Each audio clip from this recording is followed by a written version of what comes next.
Bueno, continuando con las obras de Julio Verne, estamos con el libro de La Vuelta al Mundo en 80 días.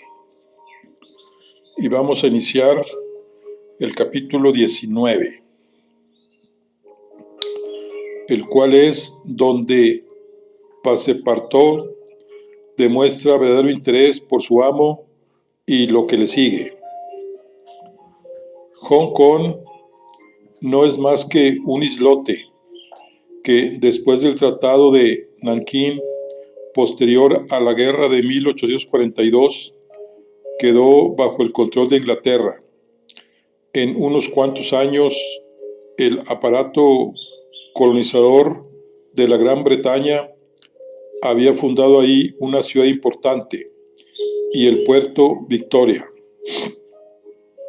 Esta isla se sitúa en la embocadura del río de Cantón y solamente 70 millas la separan de la ciudad portuguesa de Macao, edificada en la ribera opuesta. Hong Kong necesariamente tuvo que vencer a Macao en la lucha mercantil, de modo que ahora la mayor parte del tránsito chino se efectúa por la ciudad inglesa. Los docks, los hospitales, los muelles, los depósitos, una catedral gótica, la casa del gobernador, calles asfaltadas, todo hacía creer que una de las ciudades de los condados de Kent o de Surrey había atravesado la esfera terrestre y se había instalado en ese punto de China, casi en las antípodas. Passepartout, con las manos en los bolsillos, caminó hacia el puerto Victoria, mientras miraba los palanquines, las carretillas de vela que todavía se usaban en el Imperio Celeste, y toda aquella muchedumbre de chinos, japoneses y europeos que se apiñaban en las calles. A excepción de unas cuantas cosas, era mucho el parecido que guardaba esta ciudad con otras, como Bombay, Calcuta o Singapur. Parecía existir un rastro de ciudades inglesas así alrededor del mundo. Passepartout llegó al puerto Victoria, en la embocadura del río Cantón. Había un enjambre de buques de todas las naciones, ingleses, franceses, americanos, holandeses, navíos de guerra y mercantes, embarcaciones japonesas y chinas, juncos, cempos, tancas e incluso barcas de flores que formaban jardines flotantes sobre las aguas. Durante su paseo, Passepartout observó, entre muchas otras cosas, a un grupo de indígenas vestidos de amarillo, de edad muy avanzada. Al entrar en una barbería para hacerse afeitar a lo chino, el barbero, que hablaba bastante bien el inglés, le refirió que aquellos ancianos pasaban todos de 80 años y que al llegar a esta edad tenían el privilegio de vestir de amarillo, el color imperial. A Passepartout esto le pareció muy chistoso, aunque no supo decir exactamente por qué. Luego de afeitarse, fue directo al muelle de embarque del Carnatic, donde Fig se paseaba ansioso de arriba para abajo, y viceversa, algo que a Passepartout no le pareció extraño en absoluto. El semblante del inspector de policía mostraba un vivo desosiego. Bueno, parece que esto pinta muy mal para los caballeros del Club Reforma, se dijo Passepartout, y fue al encuentro de Fix con su alegre sonrisa, sin mostrar que percibía la inquietud de su compañero. Por otra parte, el agente tenía buenas razones para echar pestes contra el infernal azar que lo perseguía, y es que no había llegado la orden. Era evidente que le iba siguiendo los pasos y no lo alcanzaría si no se quedaba algunos días en la ciudad. Sin embargo, Hong Kong era la última tierra inglesa del trayecto y el señor Fogg iba a escaparse definitivamente si no lograba retenerlo. Y bien, señor Fix, ¿está decidido a venir con nosotros a América?, preguntó Passepartout. Sí, respondió Fix entre dientes. Pues vamos entonces, exclamó Passepartout, soltando una ruidosa carcajada. Ya sabía yo que no podría separarse de nosotros. Venga, venga, vamos a comprar también su boleto. Ambos entraron en la oficina de transportes marítimos y tomaron camarotes para 4 personas. El empleado les advirtió que había concluido antes de lo esperado las reparaciones del Carnatic, por lo que se marcharía aquella misma noche a las 8 y no al siguiente día como se había anunciado. Muy bien, exclamó Passepartout, esto a mi amo le vendrá de maravilla, voy a avisarle. En ese momento Fix tomó una decisión extrema. Resolvió decirle todo a Passepartout. Era el único medio de retener a Phileas Fogg durante algunos días en Hong Kong. Cuando salieron de la oficina, Fix ofreció a su compañero invitarlo a la taberna a tomar una copa. Como Passepartout tenía tiempo, aceptó la invitación.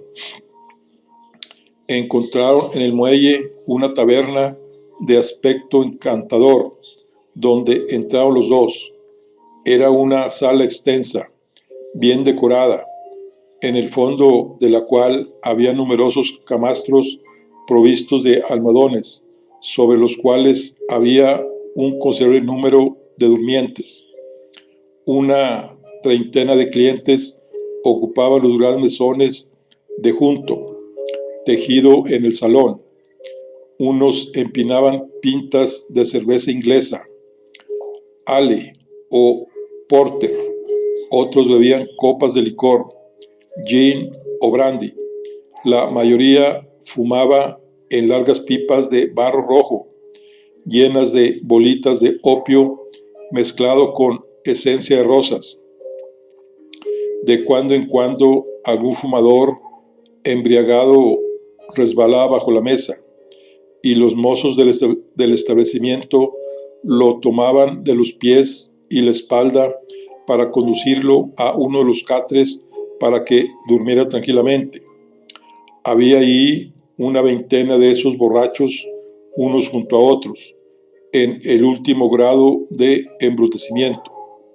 Fix y Passepartout comprendieron que habían entrado a uno de los fumadores frecuentados por esos miserables, alelados, enflaquecidos, idiotas, a quienes la mercantil Inglaterra vende anualmente millones de libras de esa funesta droga llamada opio. Tristes millones obtenidos a costa de uno de los vicios más funestos de la naturaleza humana. El gobierno chino ha tomado buenas medidas para evitar este abuso, imponiendo severas, pero todo ha sido en vano. El vicio descendió de la clase adinerada, a la cual en un principio estaba formalmente reservado el uso del opio, hasta las clases inferiores, y ya no fue posible contener sus estragos. Se fuma el opio en todas partes. La gente que se entrega a la inhalación de esta sustancia no pueden volver a prescindir de ella, pues experimentan horribles contracciones en el estómago.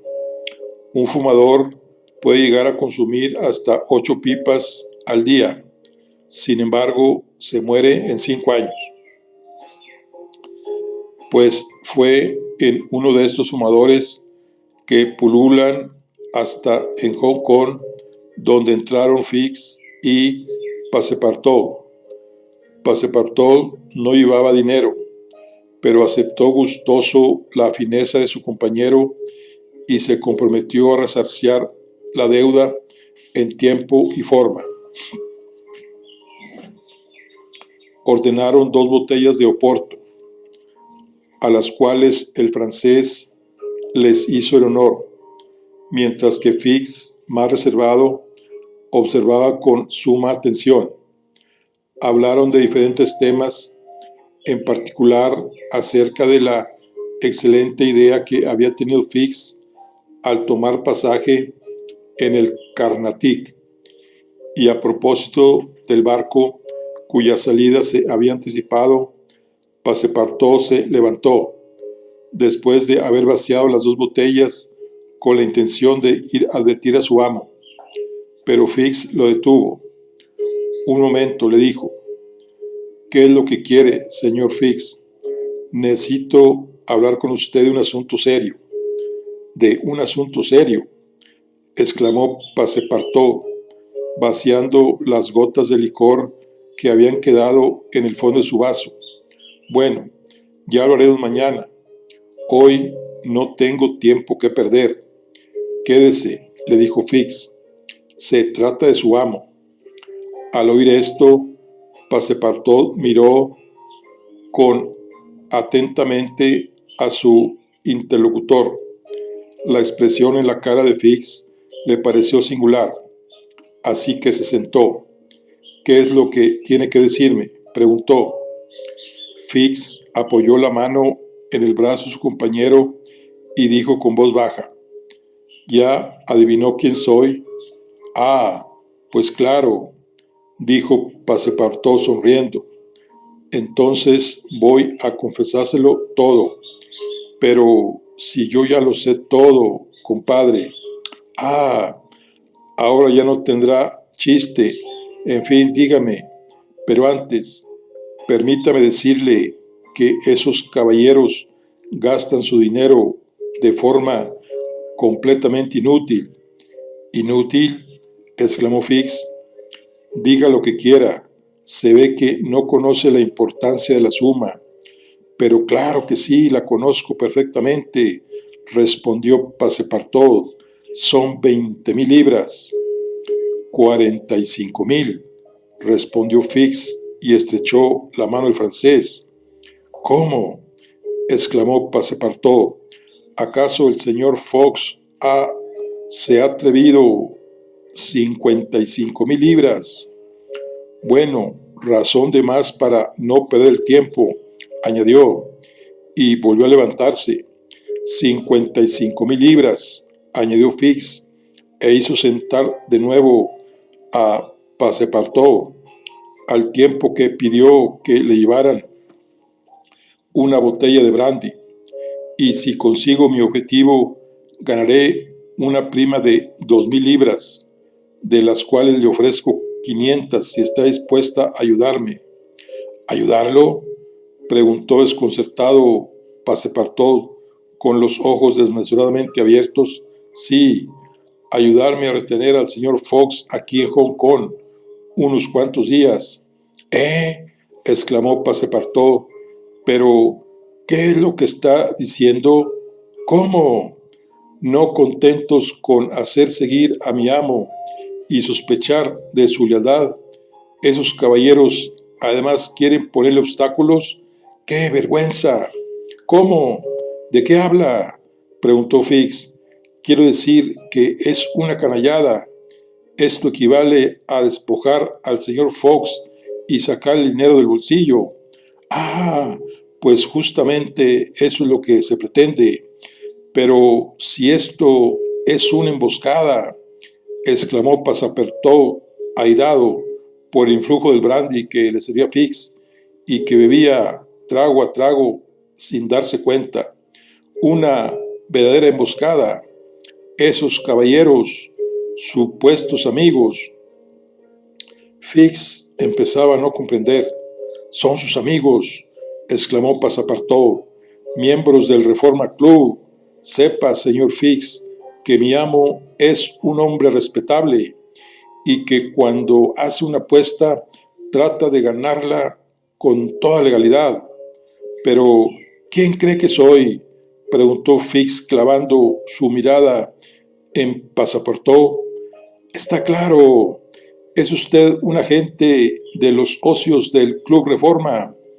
Tiene la misión de supervisar el itinerario de mi amo, lo cual es particularmente humillante, y por esa misma razón, aunque hace ya algún tiempo adiviné sus intenciones, me guardé muy bien de revelárselas al señor Fox.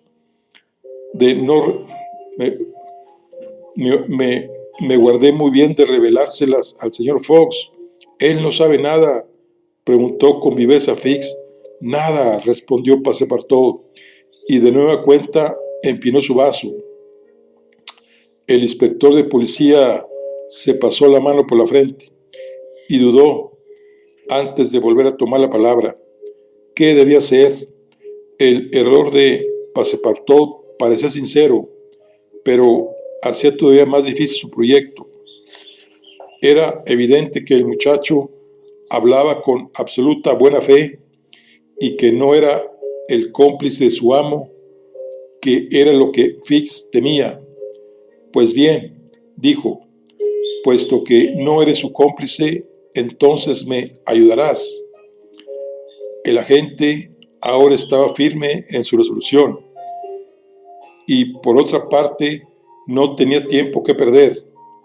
A toda costa era necesario prender a Fogg en Hong Kong. Escuche, dijo Fix con presteza, escúcheme bien. Yo no soy eso que usted piensa. Es decir, no soy un agente de los miembros del Club Reforma. Bah, dijo Passepartout, mirándolo con aire burlón. Soy inspector de policía, encargado de una misión. ¿Usted, inspector de policía? Sí, y lo pruebo, repuso Fix. Aquí tiene mi título. El agente sacó un papel de la cartera y se lo mostró a su compañero. Era un nombramiento firmado por el director de la Policía Central. Passepartout miraba atónito a Fix, sin poder articular una sola palabra. La apuesta del señor Fox, prosiguió Fix, no es más que un pretexto de que ha sido juguete tanto usted mismo como los señores del Club Reforma, puesto que necesitaba asegurar su inconsciente complicidad. ¿Y por qué?, exclamó Passepartout. Escuche, el día 28 de septiembre hubo un robo de 55,000 libras en el Banco de Inglaterra a manos de un individuo cuyas señas fueron identificadas. Aquí están esas señas, y como podrá ver, una por una coinciden con la del señor Fogg. Cierre la boca, exclamó Passepartout, dando un fuerte puñetazo en la mesa. Mi amo es el hombre más honrado del mundo. ¿Y usted qué sabe?, repuso Fix. Si ni siquiera lo conoce, entró a su servicio el mismo día de su partida y se marchó de forma apresurada con el insensato pretexto de la apuesta, sin maletas y llevando consigo una elevada suma de billetes de banco, y todavía se atreve a sostener que es un hombre de bien. Sí, sí, repetía maquinalmente el pobre mozo. Entonces, ¿quiere que lo prenda a usted también por no ser su cómplice? Passepartout se sostenía la cabeza entre ambas manos. No se le podía reconocer, ni siquiera se atrevía a levantar la mirada ante el inspector de policía. Phileas Fogg, un ladrón, el salvador de Audaz, el hombre generoso y valiente. No obstante, cuántas acusaciones había en su contra. Passepartout trataba de rechazar las sospechas que invadían a su entendimiento. No estaba dispuesto a creer en la culpabilidad de su amo. ¿Y qué es lo que quiere de mí?, preguntó al agente de policía, haciendo un esfuerzo supremo para contenerse. Esto, respondió Fix, he seguido hasta aquí al señor Fogg, pero todavía no me ha llegado la orden de arresto que solicité a Londres. Es necesario que usted me ayude a retenerlo en Hong Kong. Yo, que lo ayude a... y nos repartiremos la recompensa de 2,000 libras prometidas por el Banco de Inglaterra. Jamás, respondió Passepartout. Intentó levantarse, pero volvió a caer, sintiendo que le faltaba a un mismo tiempo la razón y las fuerzas. Señor Fix, dijo, tartamudeando, aun cuando fuese verdad todo lo que me ha dicho, aun cuando mi amo fuera el ladrón que busca, lo cual niego, estoy a su servicio. Lo conozco y sé que es bueno y generoso. Venderlo jamás, ni por todo el oro del mundo. Del lugar de donde vengo no comemos ese pan. ¿Se niega entonces? Me niego. Bueno, pues hagamos de cuenta que no he dicho nada y brindemos, respondió Fix. Sí, brindemos. Passepartout sentía que la embriaguez se apoderaba de él cada vez más. Fix sabía que era necesario a toda costa mantenerlo lejos de su amo, de modo que quiso acabar con él. Había sobre la mesa algunas pipas cargadas de opio. Fix puso en manos de Passepartout, quien la tomó. Se la llevó mecánicamente a los labios, la encendió, respiró algunas bocanadas y cayó con la cabeza aturdida bajo la influencia del narcótico. En fin, dijo Fix al ver a Passepartout aniquilado, el señor Fox no recibirá a tiempo el aviso de la salida del Carnatic y si se va, al menos dejará a este maldito francés. Luego de lo cual salió, dejando pagado el consumo.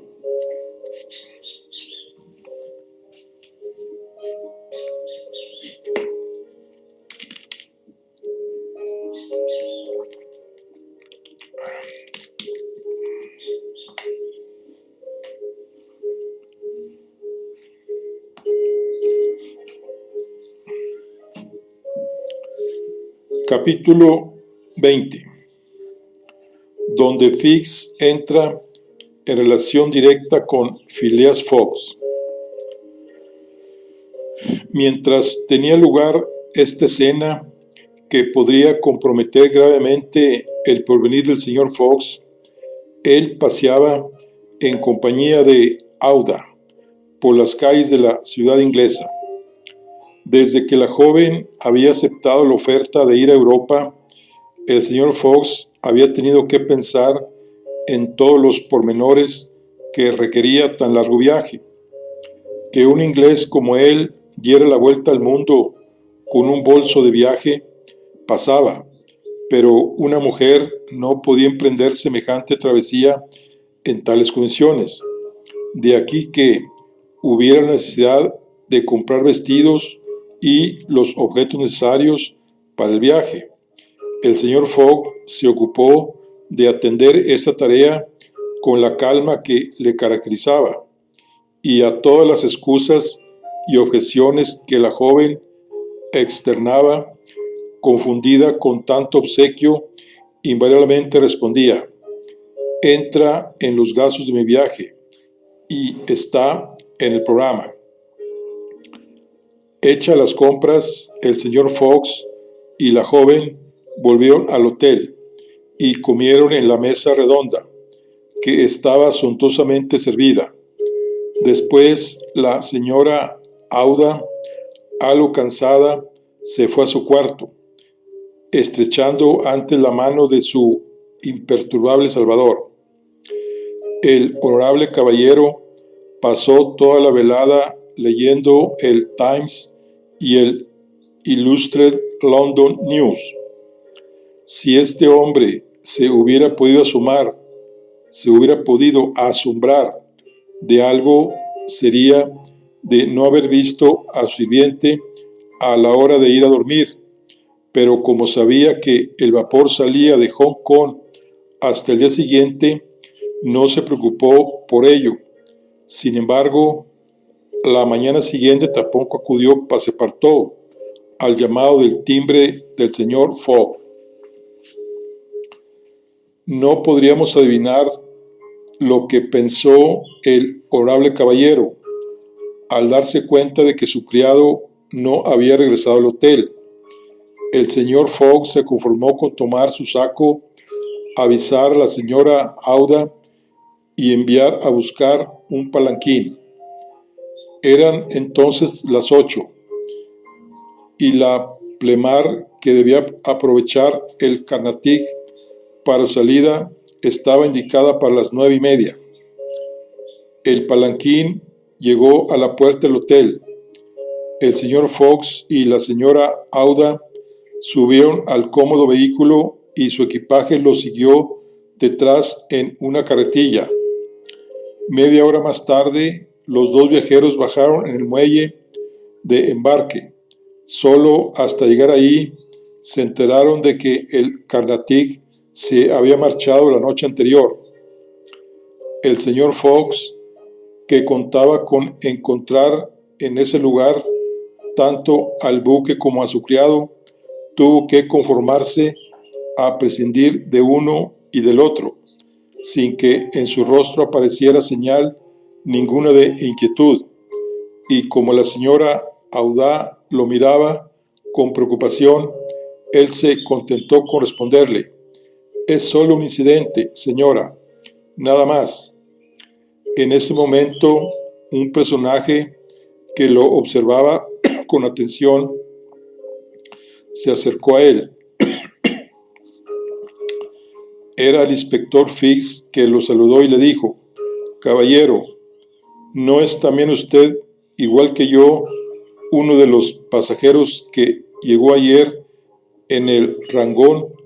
«Sí, señor», respondió con frialdad el señor Fox, «pero no he tenido el gusto. Dispénseme, pero creí que encontraría aquí a su criado». «¿Sabe dónde está, caballero?», preguntó con viveza la joven viuda. «¿Cómo? ¿No está con ustedes?», dijo Fix, fingiéndose sorprendido. «No», respondió Aouda, «desde ayer no lo hemos visto. Se habrá embarcado sin nosotros en el Carnatic». «Sin usted, señora», respondió el agente. «Pero permítame preguntarles, ¿pensaban acaso salir en ese vapor?» «Así es, señor». «También yo, señora, y me encuentro muy contrariado. Tan pronto como terminó el Carnatic con sus reparaciones, salió de Hong Kong 12 horas antes sin avisar a nadie. Ahora tendremos que esperar 8 días hasta la siguiente salida». Al pronunciar las palabras 8 días, Fix sentía latir su corazón de gozo. 8 días. Fox quedaría retenido 8 días en Hong Kong. Había tiempo suficiente para recibir la orden de arresto. Por fin, la suerte se mostraba en favor del representante de la ley. Ya se podrá juzgar el golpe que recibió Fix al escuchar a Phileas Fogg decir con voz tranquila: «Vamos, además del Carnatic hay muchos otros barcos en el puerto de Hong Kong». El señor Fox ofreció su brazo a Aouda y se dirigieron a los muelles en busca de un buque dispuesto a marchar. Fix, aturdido, lo seguía. Podría decirse que había un hilo que lo ataba a ese hombre. De cualquier manera, la suerte parecía haber abandonado a quien hasta ese momento solo había querido servirle. Durante 3 horas estuvieron recorriendo el puerto en todos los sentidos. Phileas Fogg estaba decidido, de ser necesario, a fletar una embarcación para ir a Yokohama. Sin embargo, no encontraba más que buques que cargaban o descargaban sus mercancías y que, por consiguiente, no podían aparejar. Fix se limitó a esperar. Mientras tanto, el señor Fox no se desanimaba. Continuaría con su búsqueda, aun cuando para ello tuviera que ir hasta Macao. De pronto le salió al encuentro un marino que, descubriéndose, le dijo: «¿El señor busca un barco? ¿Tiene uno dispuesto a marchar?», preguntó el señor Fox. «Sí, señor, un barco piloto. Es el número 43, el mejor de la flotilla. Marcha bien, entre 8 y 9 millas por lo menos. ¿Desea verlo?». «Sí». «El señor quedará satisfecho. ¿Se trata de un paseo por mar?». «No, de un viaje». «Un viaje».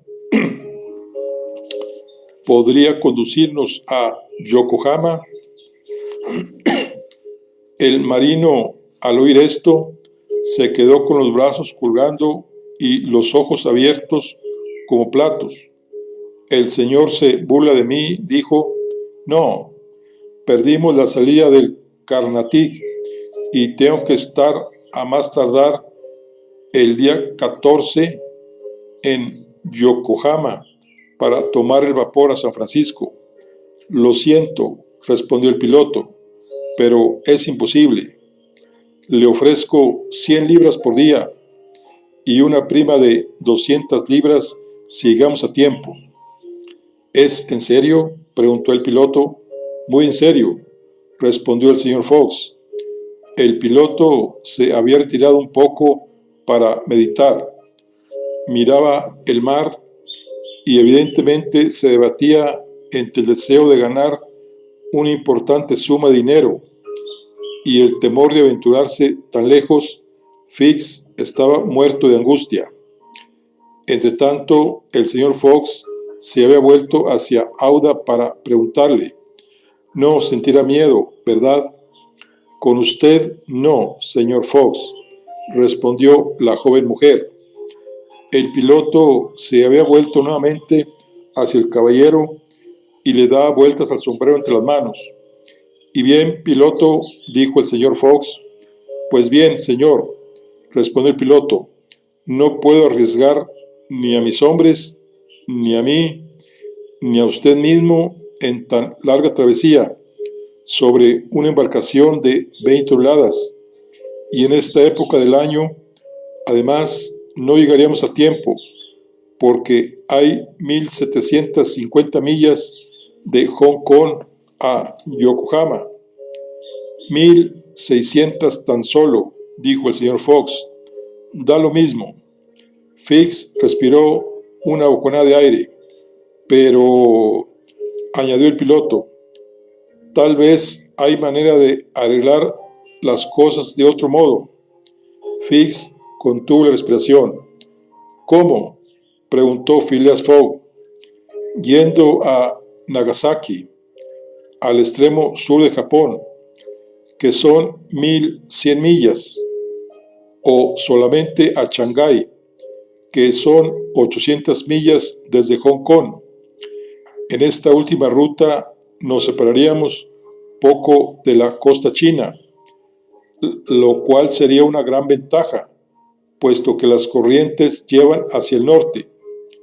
«Piloto», dijo Phileas Fogg, «es en Yokohama donde debo tomar el correo marítimo, el correo americano, no en Shanghái ni en Nagasaki». «¿Y por qué no?», repuso el piloto. «El vapor de San Francisco no sale de Yokohama, sino que hace escala ahí, al igual que en Nagasaki, pero su punto de partida es Shanghái». «¿Está seguro de lo que dice?». Seguro. ¿Y cuándo sale el vapor de Shanghái? El 11 a las 7 de la noche. Tenemos entonces 4 días para llegar. Esto es 96 horas, con un promedio de 8 millas por hora. Si tenemos buena suerte, si el viento sopla desde el sureste, si el mar está en calma, podremos liberar las 800 millas que nos separa de Shanghái. Y usted puede salir dentro de una hora, el tiempo necesario para comprar víveres y aparejar. Asunto convenido. ¿Es usted el patrón del buque? Así es, señor. John Busby, patrón de la Tankadere. ¿Quiere que le dé un adelanto? Si no es mucha molestia para el señor. Aquí tiene 200 libras a cuenta, caballero, añadió Phileas Fogg, mirando hacia Fix. Si quiere aprovechar, iba a pedirle ese favor, respondió decidido Fix. Pues bien, dentro de media hora estaremos a bordo. Pero este pobre muchacho, dijo la señora Audá, a quien la desaparición de Passepartout preocupaba un extremo. Haré por él todo cuanto pueda, respondió Phileas Fogg, y mientras Fix, nervioso, afiebrado, rabioso, se dirigió al barco piloto. Ambos se fueron a la oficina de la policía de Hong Kong.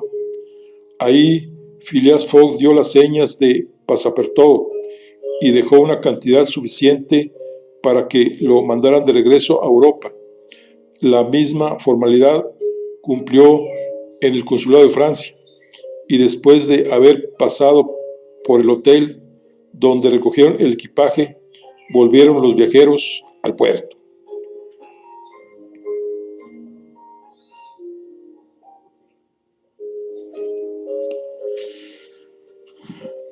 Sonaron las 3 de la tarde. El barco piloto número 43, con su tripulación a bordo y sus víveres embarcados, estaban listos para zarpar. La Tankadere era una bonita goleta de 20 toneladas, de proa esbelta, de superficies muy lisas y alargadas en sus líneas de agua.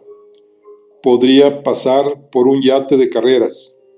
Sus colores brillantes, sus herrajes galvanizados, su puente blanco como el marfil, indicaban que el patrón Johnny Busby se preocupaba por mantenerla en buen estado.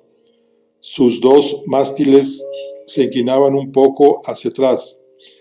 Llevaba bergantín, mesana, triquete, foques, flechas, y podía aprovechar al máximo el viento en popa.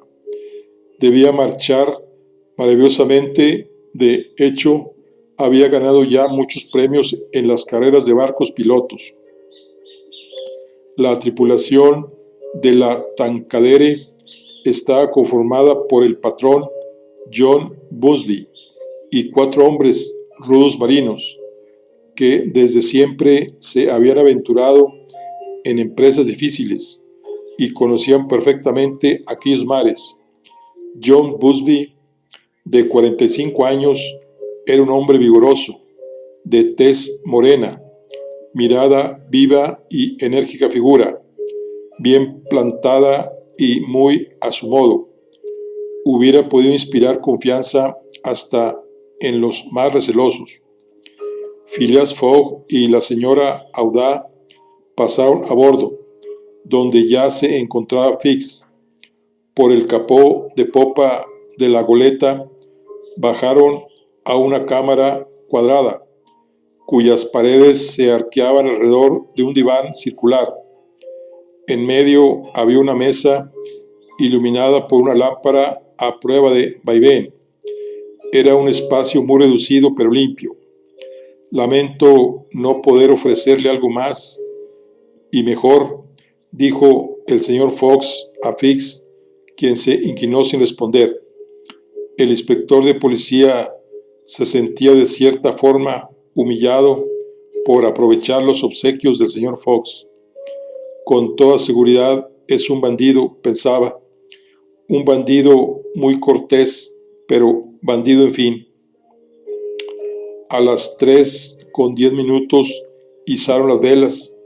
La bandera de Inglaterra ondulaba en el asta de la goleta.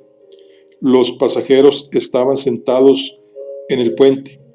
El señor Fox y la señora Audá dirigieron una última mirada al muelle con la esperanza de ver a Passepartout. Fix no dejaba de temer que la casualidad hubiera guiado al infeliz muchacho hasta aquel apartado lugar, luego de que lo tratara de un modo tan indigno de ser así, se hubiera visto obligado a dar una explicación de la que no llevaría ninguna ventaja. Sin embargo, el francés no apareció y sin duda el embrutecedor narcótico todavía lo tenía bajo su influencia. Por fin, el patrón John Busby siguió de frente hacia mar abierto y la Tankadere tomó el viento con la vela de bergantín, así como con la mesana y los foques para lanzarse dando saltos sobre las olas.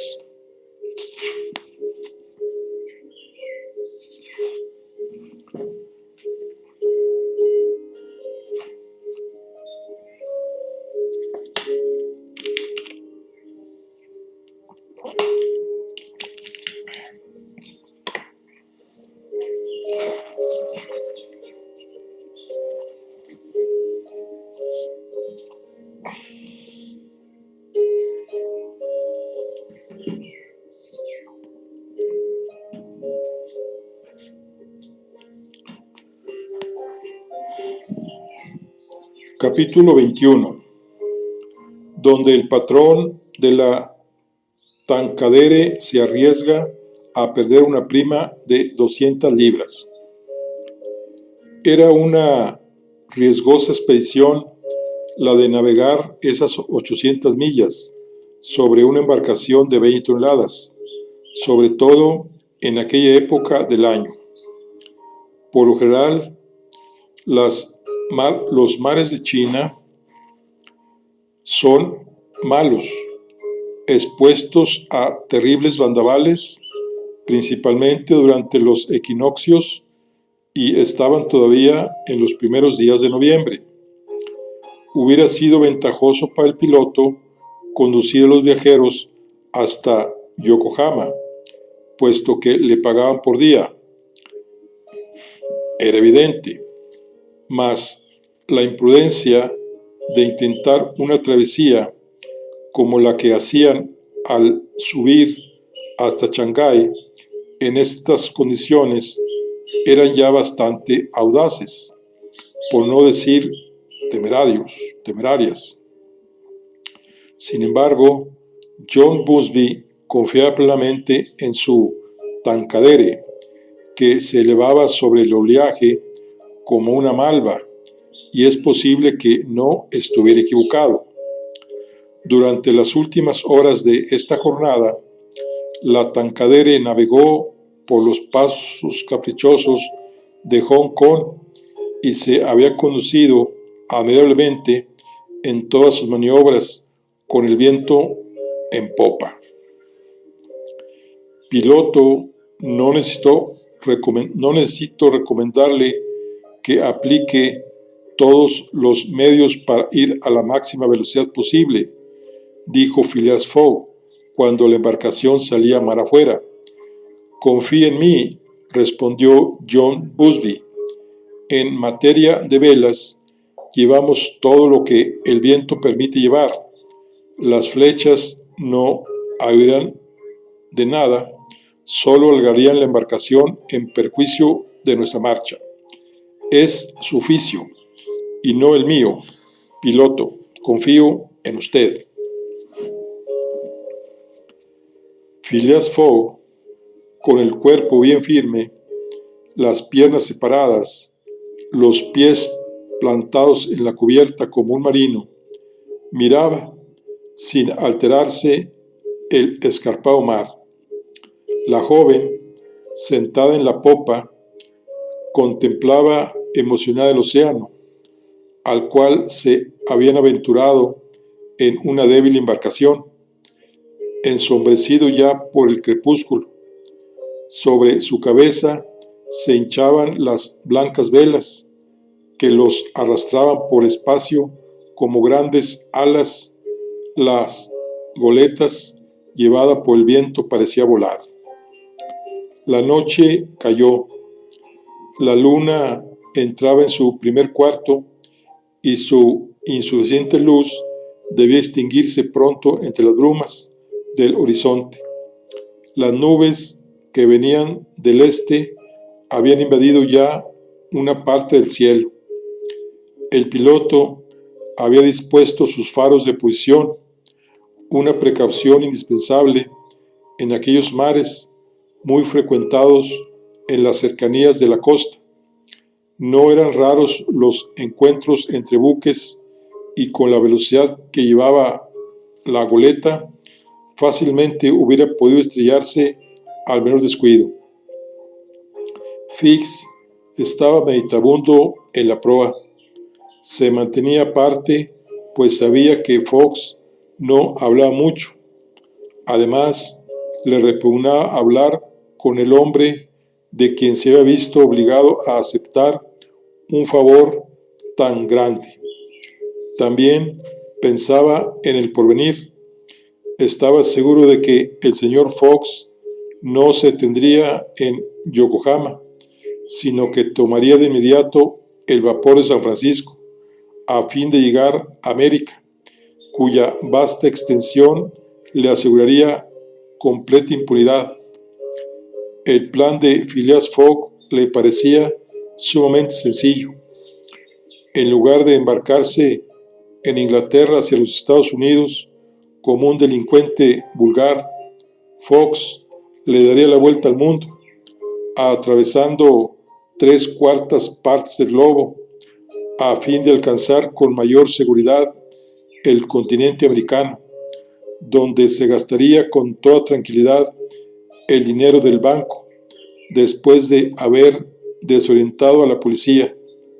Sin embargo, una vez que estuvieran en los Estados Unidos, ¿qué haría Fix? ¿Acaso abandonaría a aquel hombre? No, y 100 veces no. No lo soltaría sin conseguir su extradición.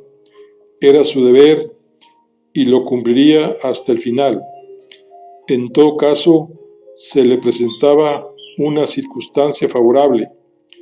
Passepartout no estaba ya con su amo, y sobre todo, después de las confidencias que le había hecho, era importante que amo y criado no volvieran a verse jamás. Por otra parte, Phileas Fogg no dejaba de pensar en su criado, que había desaparecido de una forma tan extraña. Después de meditarlo mucho, no le pareció imposible que, por causa de algún malentendido, el pobre mozo se hubiera embarcado en el Carnatic en el último momento. Esta era también la opinión de la señora Audá, quien extrañaba al fiel servidor, aquel a quien ella tanto debía. Podía pues acontecer que lo encontrara en Yokohama, y sería fácil saber si el Carnatic lo había transportado. Como a eso de las 10, la brisa empezó a refrescar. Tal vez hubiera sido prudente virar, pero el piloto, después de observar con cuidado el estado del cielo, dejó el velamen tal como estaba. Además, la Tankredere portaba la lona admirablemente, con gran calado de agua. Todo estaba preparado para arriar inmediatamente en caso de tormenta. A medianoche, Phileas Fogg y Aouda bajaron a la cámara. Fix había bajado antes y se había tendido en una de las camas. En cuanto al piloto y sus hombres, permanecieron toda la noche sobre cubierta. El siguiente día, 8 de noviembre, al salir el sol, la goleta había andado más de 100 millas. La corredera indicaba que la velocidad promedio estaba entre 8 y 9 millas. La Tanquedere durante esta jornada no se alejó mucho de la costa, cuyas corrientes le eran favorables. La tenían máximo a 5 millas por babor y podía verse de vez en cuando irregularmente perfilada entre algunos claros. El viento venía de tierra, por lo mismo el mar estaba más tranquilo, circunstancia feliz para la goleta, ya que las embarcaciones de poco tonelaje suelen sufrir más el oleaje, que rompe su velocidad y las mata, por emplear la expresión de los marineros. Hacia el mediodía, la brisa amainó un poco y tendió hacia el suroeste.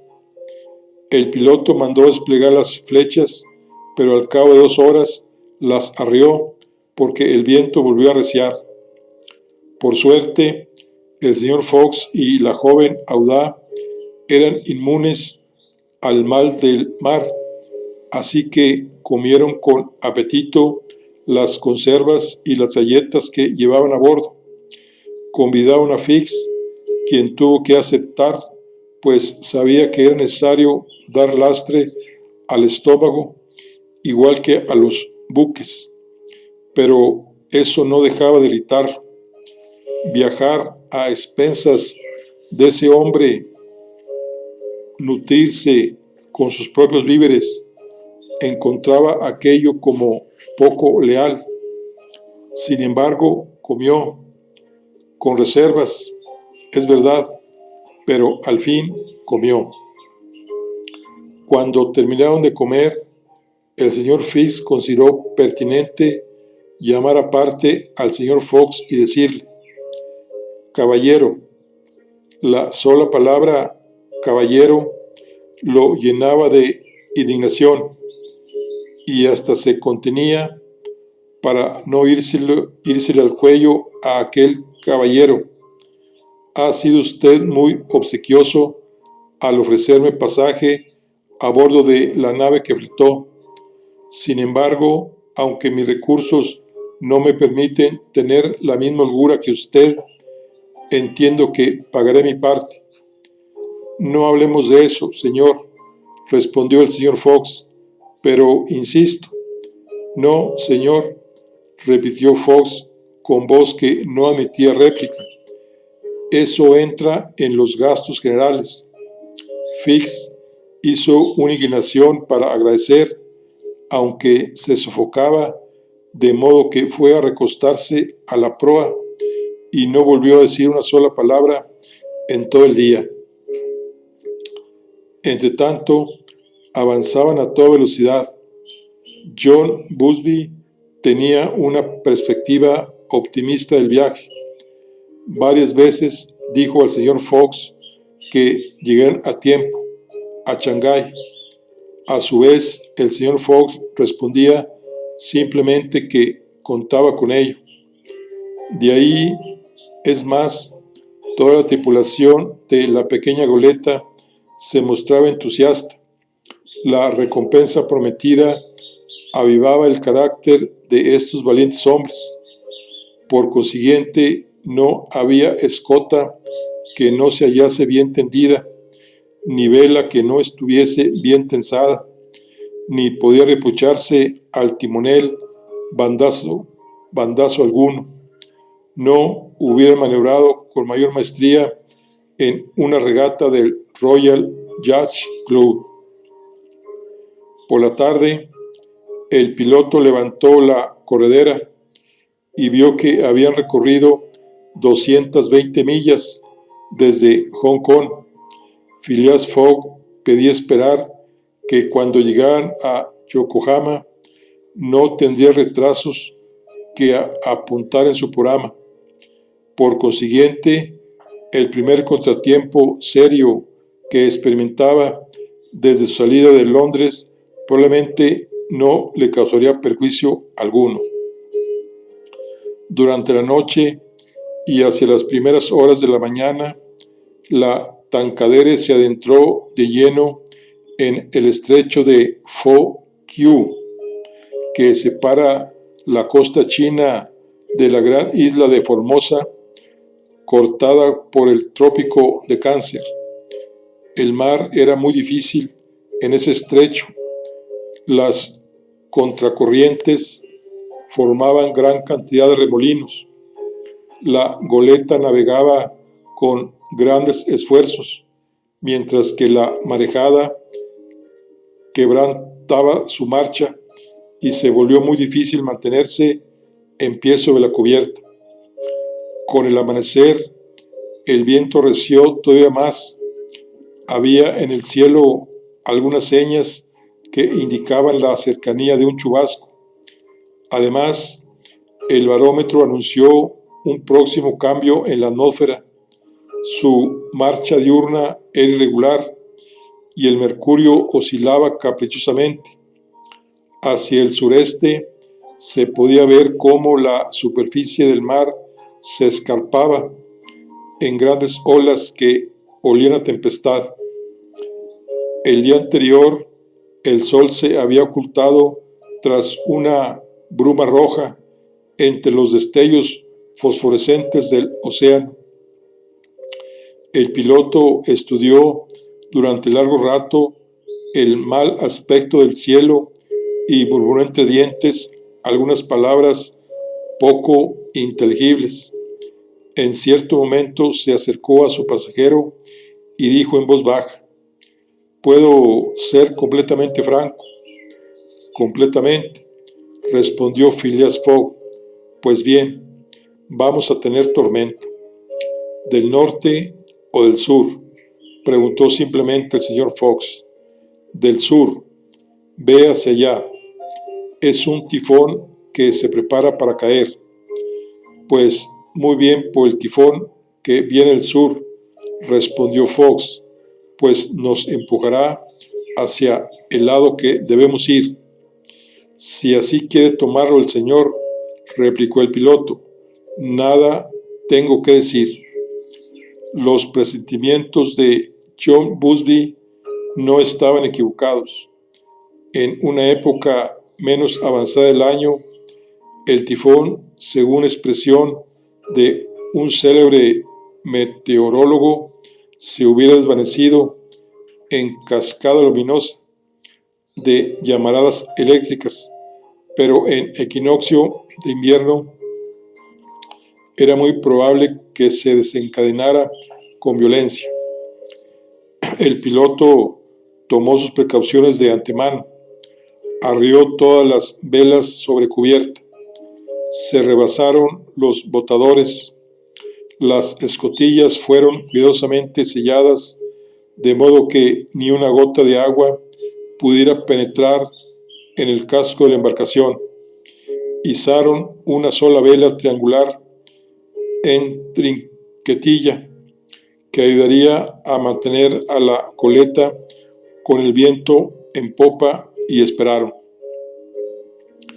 John Busby había recomendado a sus pasajeros que bajaran a la cámara, pero en un espacio tan estrecho, casi privado de aire, y con las sacudidas de las marejadas, no podía tener nada de agradable aquel encierro. Ni el señor Fox, ni la señora Aouda, ni el mismo Fix quisieron abandonar la cubierta. Hacia las 8 golpeó la borrasca de agua y de fuertes ráfagas. Solo con su vela de trinquetilla, la Tancadere fue despedida como una pluma por ese viento, del cual era imposible tener una idea exacta cuando soplaba en tempestad. Si compararíamos su velocidad con la de una locomotora a todo vapor multiplicada por 4, nos quedaríamos por debajo de la verdad. Durante toda la jornada, la embarcación corrió hacia el norte, arrastrada por olas monstruosas y conservando felizmente una velocidad igual a la de ellas. 20 veces estuvo a punto de quedar anegada por una de esas montañas de agua que se levantaban por popa, pero el diestro golpe de timón dado por el piloto logró evitar cada vez la catástrofe. Los pasajeros algunas veces quedaban completamente mojados por las salpicaduras que ellos recibían con mucha filosofía. Sin lugar a dudas, Fix gruñía. Sin embargo, la intrépida Audá, con la vista fija en su compañero, cuya sangre fría admiraba, se mostraba de igual manera firme y valiente ante la tormenta. En cuanto a Phileas Fogg, parecía que el tifón formaba parte de su programa. Hasta ese momento, la Tancadere había mantenido siempre su rumbo hacia el norte, pero por la tarde, como era de temer, el viento tendió 3/4 hacia el noroeste. La goleta quedó de costado a la marejada, con lo que estaba siendo espantosamente sacudida. El mar la golpeaba con violencia suficiente para espantar a cualquiera que no estuviera al tanto de la solidez con que están engarzadas entre sí todas las partes de un buque. Con la llegada de la noche, la tempestad arreció todavía más. Al ver que llegaba la oscuridad y que con ella se intensificaba la tormenta, John Busby tuvo ciertos temores. Se preguntó si sería pertinente fondear en la costa y fue a consultarlo con la tripulación, después lo cual se acercó a Fox y le dijo: «Creo, señor, que haremos bien en arribar a un puerto de la costa». «Sí, yo también lo creo», respondió Phileas Fogg. «Ah», dijo el piloto, «pero ¿en cuál?» «Yo conozco uno», respondió el señor Fox con voz tranquila, «y es Shanghái». El piloto se quedó un instante sin comprender lo que significaba estas palabras, la obstinación y la tenacidad que encerraba esa respuesta. Luego de comprender, exclamó: «Pues bien, el señor tiene razón, a Shanghái». Y el rumbo de la Tancadere se mantuvo imperturbable en dirección al norte. Noche verdaderamente terrible. Fue un milagro que la goleta no se volcara. 2 veces se vio comprometida y todo hubiera desaparecido de cubierta, de no ser porque se mantenían firmes las trincas.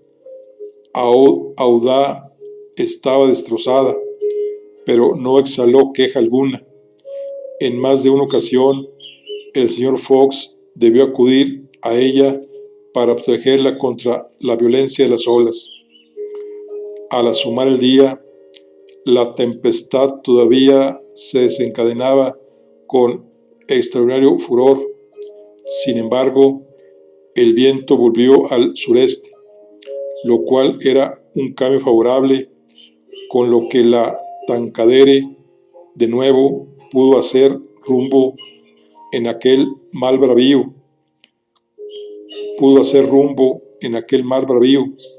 cuyas olas se estrellaban con las que había producido esta nueva dirección del viento. De aquí el choque de mareas encontradas que hubiera destruido una embarcación menos sólida. De vez en cuando se divisaba la costa por entre las rasgadas brumas, pero ni un solo buque a la vista. La Tankadere era la única embarcación que soportaba aquel mar. A mediodía hubo algunas señas de calma que, con el descenso del sol en el horizonte, se pronunciaron más decididas. La corta duración de la tempestad se debió a su misma violencia. Los pasajeros, completamente quebrantados, pudieron comer algo y tomar un descanso. La noche fue relativamente apacible. El piloto hizo restablecer sus velas en bajos rizos. La velocidad de la embarcación era considerable. Al amanecer del 11, reconocida la costa, John Busby pudo afirmar que no estaban ni a 100 millas de Shanghái. 100 millas faltaban solamente para completar aquella jornada. El señor Fox debía llegar esa misma tarde. El señor Fox debía llegar esa misma tarde. Debía a Shanghái si no quería faltar a la salida del vapor de Yokohama. De no haber estallado la tempestad, durante la cual perdió muchas horas, hubiera estado en aquel momento a 30 millas del puerto. La brisa amainaba sensiblemente y la mar se calmaba al mismo tiempo. La goleta desplegó todas sus velas, las flechas, las de estar, el contrafoque. El mar espumaba contra el estrave. A mediodía, la Tankadere no estaba a más de 45 millas de Shanghái. Faltaban 6 horas para llegar al puerto, antes de la salida del vapor de Yokohama.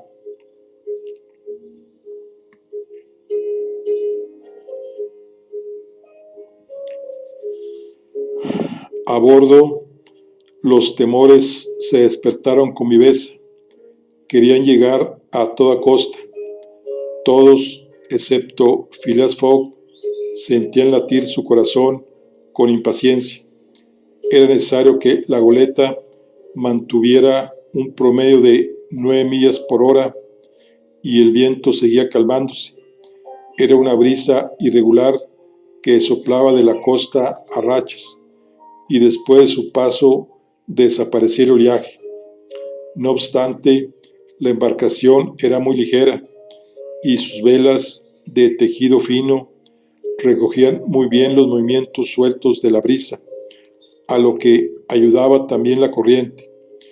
A las 6 ya solo faltaban unas 10 millas hasta la ría de Shanghái, ya que esta ciudad se encuentra a 12 millas de la embocadura. A las 7 todavía faltaban 3 millas. De los labios del piloto escapó una formidable imprecisión.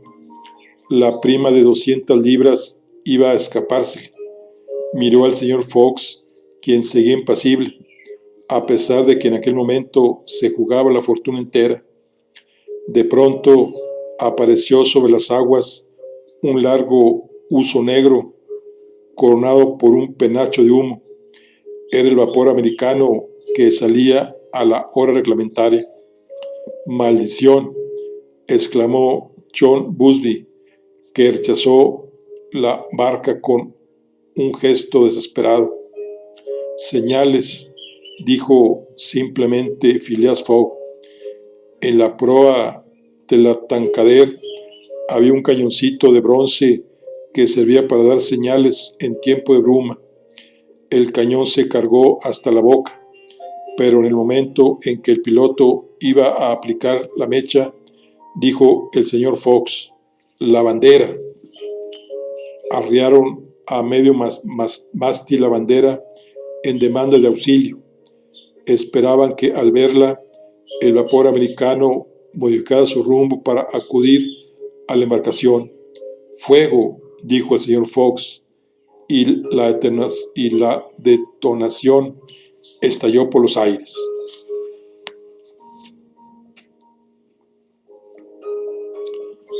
Bueno, aquí concluimos la charla del día de hoy. Nos vemos en la siguiente. Hasta luego.